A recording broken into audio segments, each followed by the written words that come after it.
Air tanah di rumah kita apa bisa aman untuk diminum?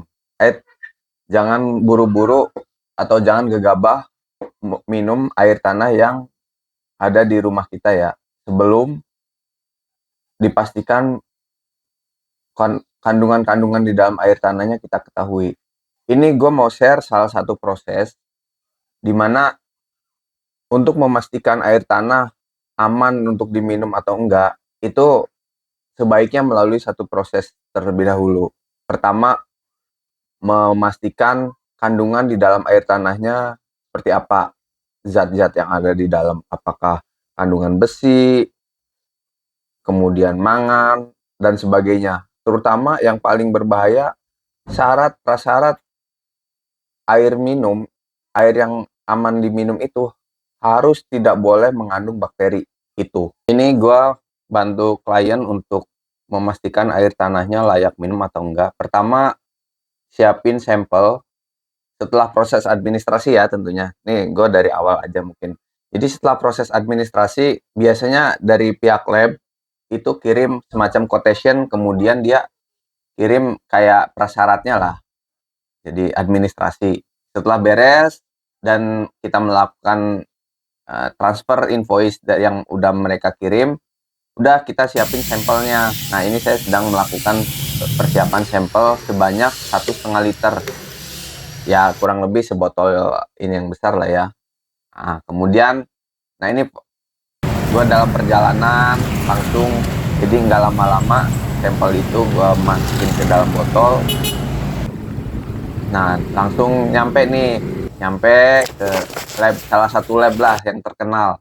Kebetulan klien juga approve ya, maksudnya menyetujui kalau saya arahin ke laboratorium yang cukup bonafit lah. Nah ini sampai juga nih, sampai ke kantornya. Kemudian nunggu karena kebetulan ada di depan saya tuh ada orang yang mau tes juga air, bawa sampel.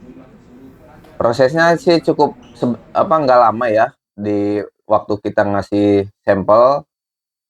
Kemudian sebetulnya ada opsi bisa bisa langsung cek di hari itu juga, atau bisa langsung masuk antrian kalau kitanya langsung ke laboratoriumnya. Kebetulan saya kan di kantor pusatnya nih, di head office. Nah, itu laboratoriumnya itu ada di Cibitung. Sehingga sampel saya diterima dulu oleh pihak kantor pusat dan diterima oleh admin seperti ini. Kemudian informasinya, sampelnya itu akan dikirim hari Senin kalau nggak salah, ya kan? Hari Senin, nah itu sampel dimasukin dulu ke semacam pendingin.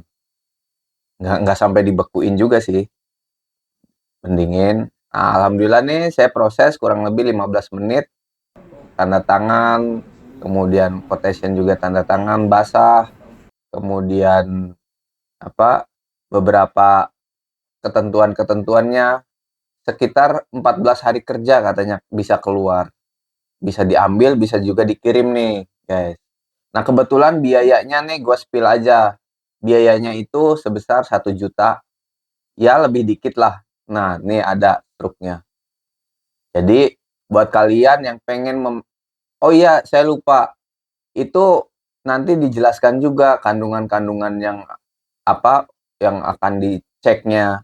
Jadi dari hasil laboratorium ini juga tidak dikeluarkan layak minum atau tidak, bukan ranahnya dia nih, bukan ranahnya laboratorium.